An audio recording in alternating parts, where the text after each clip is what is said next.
Magandang araw na naman sa inyo mga kababayan. Narito na naman tayo sa isa pang bagong episode sa Pinoy Photoshop Tutorials. By the way, check nyo ulit yung website. Yung link nasa baba. And then, ayan. Idina-download ako sa Chrome. By the way, simulan na natin.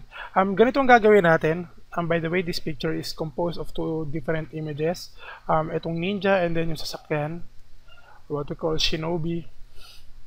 Naruto. Mahilig dyan sa anime. Alam nyo ang ninja.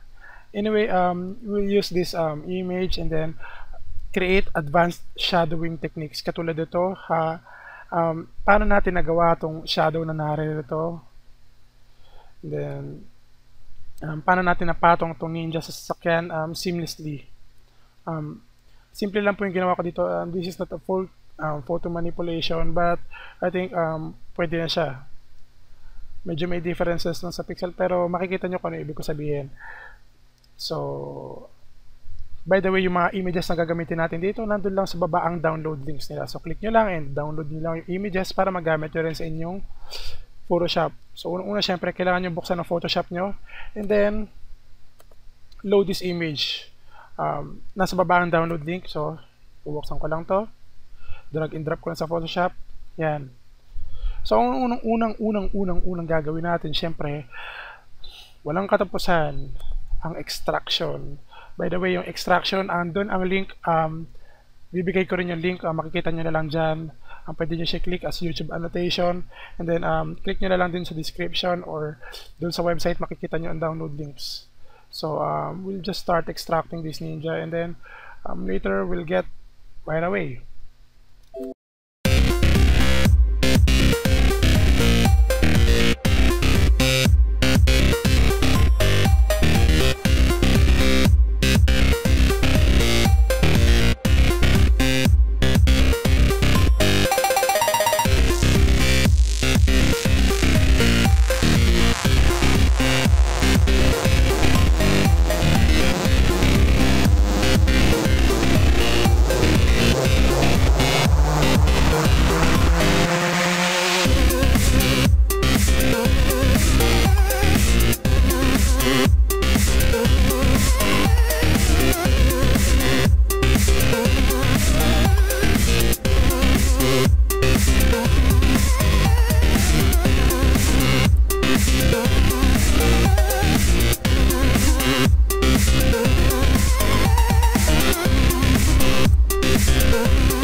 Ayan, medyo malapit na tayong matapos sa ating extraction.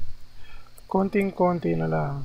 By the way, ang gusto ko pala mangyari dito, sa extract yung image using a layer mask.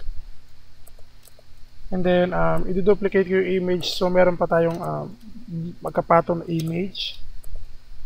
Bali, kukunin ko yung shadows niya. Ito. Yung mga shadows na yan. Gagamitin ko yan. So, using the multiply blend mode. So, ayan. Maya natin pag-usapan yun. Masyado ako nag-a-advance. Anyway, right-click kapag na-select na, right-click. And then, make selection. Okay. Oops. Mali. Anyway pala, duplicate nyo muna yung layer. Duplicate nyo yung layer. And then, tsaka nyo make selection. Yan, nawawala na ako. Yan. Make selection. And then, make sure na lagyan nyo ng layer mask. Okay? Parang walang nangyari because naka-on pa yung background layer natin. Pero pag in-off natin yung visibility niya, clicking this eye, yung eye icon dito, yung mata, so, mawawala siya. Yan. So, white and gray na icons means transparency. Next thing to do is gagamitin natin yung sasakyan. I-extract natin siya. Mas madali siya extract because mas straight yung lines niya. So, ito yung gagamitin natin.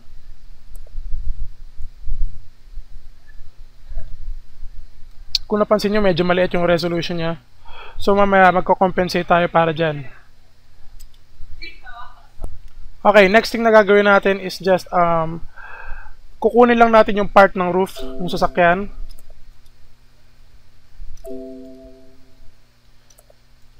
Using the pen tool, extract natin siya.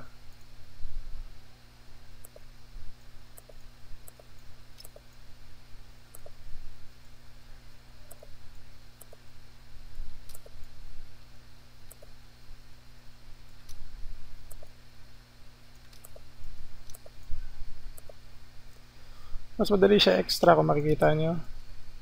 Yun lang, puro straight lines. Then I think no need na para i-fast forward pa to. Ayan, hanggang dyan. Hindi natin sama yung wipers. Then close yung path. Right click. Make selection. Click OK. And then layer mask. Okay. The next thing na gagawin natin is lalagay natin siya dito sa baba ng ating canvas. Banda dito. Medyo palaki lang natin siya. By the way, smart object naman siya. Medyo maglulus lang tayo ng pixels pero okay lang yan. Dito na lang natin siya lagay. And then, iuurong natin muna siya sa baba. Okay, kapag nababaan nyo na yung sasakyan dito sa lower part ng ating canvas, ang gagawin natin next is ipapantay natin tong ninja natin sa sasakyan. So, ang gagawin lang natin is edit free transform or just Control T. And then, holding Alt and Shift, pwede natin siyang i-resize. Resize. So, zoom lang. Lagyan natin siya dito. Pwede pa natin paliitin. Para maging proportional siya dun sa sasakyan. And then, medyo rotate lang natin siya. Yan.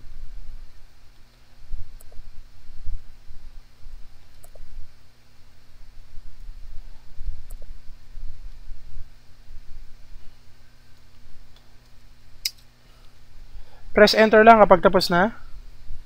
Next thing to do, i-duplicate natin siya. Sa tingin ko pwede pa natin siya ibaba. Using the move tool, baba lang natin siya konti. There you go. That's okay. I think pwede pa natin siya palakihan ng konti. Ayan. Or pwede pa konti. Ayan. Next thing to do, duplicate natin siya. Press Ctrl J. And then, ayan. By the way, kung mapapansin nyo, masyado nang maliit yung image natin dito. Ang gagawin natin is using the rectangular marquee tool. Or just press M. Select lang natin sila. Pwede natin laki ang konti. Ayan. And then, image crop. Okay. So, can-drop natin yung image natin para medyo sentro tayo dito. We lost some pixels pero okay lang yan.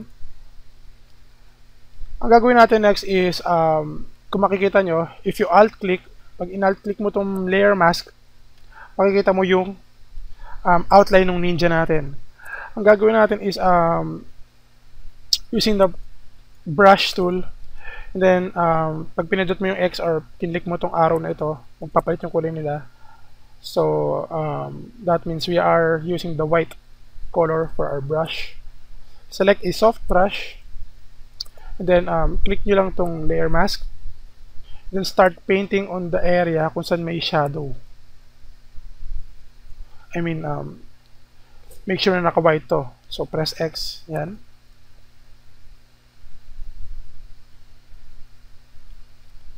Ayan. So, ang gagawin natin ngayon is, itong layer na to nasa likod, i-desaturate lang natin siya. So, ang gagawin natin, image, adjustments, desaturate, or Control-Shift-U. And the next thing to do is, gagawin natin yung levels, ayusin natin. O pwede natin gawin sa curves, pero right now, I just use levels. Babawasan ko yung highlights niya. I-drag ko para medyo white na siya. Kapag dumating na siya sa white point, yung mga areas na ito.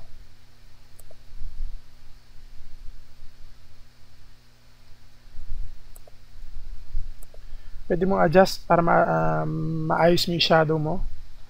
Pag okay na, pag satisfied ka na, click mo na yung okay. And then, set mo yung blend mode nitong layer na ito to multiply. Tada! Instant shadow. Hindi ba maganda yan? Anyway, meron pa tayong gagawin. Next thing is babalik tayo dito sa ating layer mask. And then select natin yung black. Press X or D. Anyway, ang gagawin natin, tatanggalin natin yung excess shadows. So, using the paintbrush and then black. Punta tayo dito sa layer mask. Pag-paint lang tayo dyan. Don't worry about painting over yung ninja. Make sure meron tayo nitong layer na ito so hindi siya matatanggal. Yung shadows lang. So, pwede kang mag-zoom. Makikita mo yung ibang part na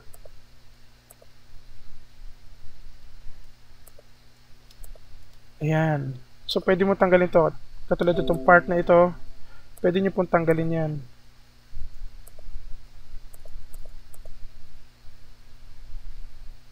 And then, ito, medyo sumobra siya dito. Paint lang tayo dyan. And then yan, meron na tayong shadow. Pero I think medyo hard yung shadow natin. So, gagawin natin, itong layer na to, babawasan lang natin yung opacity. By the way, pwede nyo itutok yung mouse nyo over the opacity na word dito. And then, hold nyo lang or drag to the left. Yan. Until, I think about 50%. Right now, I'm setting my opacity to 48%. Yan. So, we're almost finished. Gagawin na lang natin is just add another layer dito. New layer. Click OK. Then, using the gradient tool, gawin nyo lang itong kulay na to. Para po magawa yan, again, select the gradient tool. Para po lumabas yung gradient tool, if sometimes ganito itsura niya, paint bucket tool, click and hold nyo lang ito at makikita nyo yung gradient tool dito. So, click nyo lang yan. And then, set nyo lang yung color. Click nyo lang tong slider na ito. Pili kayo dyan, something dark. Then, something lighter, na gray. That resembles yung original na background ng ninja. And then, select nyo ito, radial gradient. Mine is set to reverse. So, pag tinanggal yung reverse, tingnan, nagbabaliktad yung kulay nila. Pero pag ni-reverse mo siya, nasa loob yung, or nasa left side yung lighter color. Sa tingin ko, dito natin kukunin yung light. I-drag nyo lang ng ganyan, parang line. And then, magkakaroon na siya ng gradient.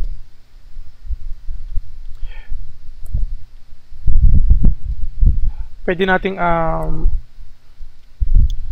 adjust yung brightness niya para mas maging lighter siya. By the way, image, adjustment, brightness. Drag nyo lang. Ayan, better. Again, new layer. Click OK. Text tool. Select Arial. And then, select black. Set the font size to somewhere about 200. Yan. Then type nyo la, for me, I'll type PPST.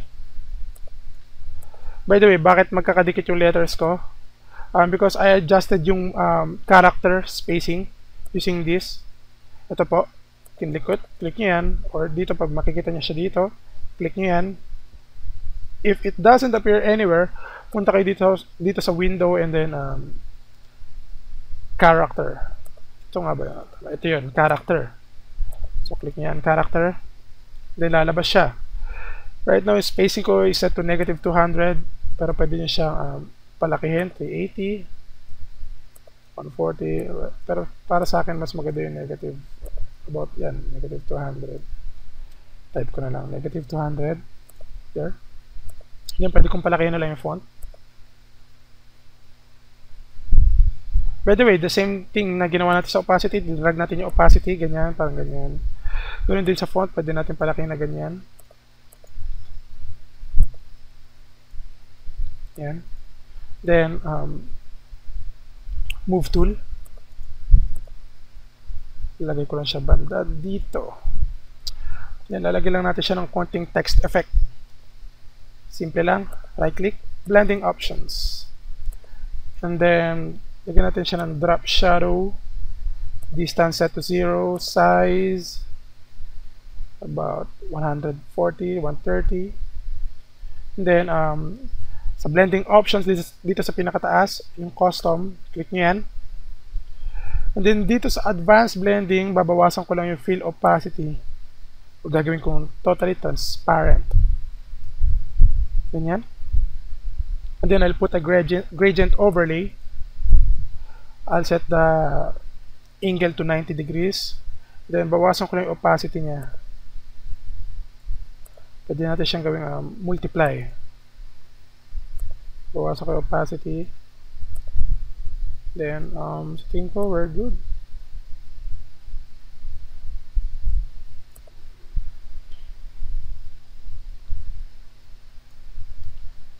Okay.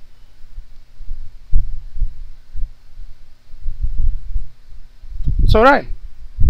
Tapos na tayo. Meron tayong ninja na nakatungtong sa sasakyan, and then meron tayong simpleng text effect sa likod ng PPST. So I hope you enjoyed this tutorial. Sensya na kayo, medyo nabubulol talaga ako ngayon. I don't know why, pero siguro dahil sa stress. Anyway, see you next time sa susunod na tutorials. By the way, like niyo yung Facebook page, and dun din sa Google+, meron din akong Google+ page. Wala pa akong Twitter para sa website, so I think I'll just make one right now. Anyway, just follow in social media, then visit yung website. If you like this video, click subscribe, thumbs up. If you don't like, thumbs down na lang. Pag may tanong, just pitch in your comments right below. Sa website, may comment section, pati sa YouTube, meron tayong comment section. So, yun lang. Type nyo lang yung comments nyo doon. Then, I'll try to answer every question you throw in. So, gusto ko lang matuto lahat. Anyway, thanks for watching. See you again, guys, in the next video.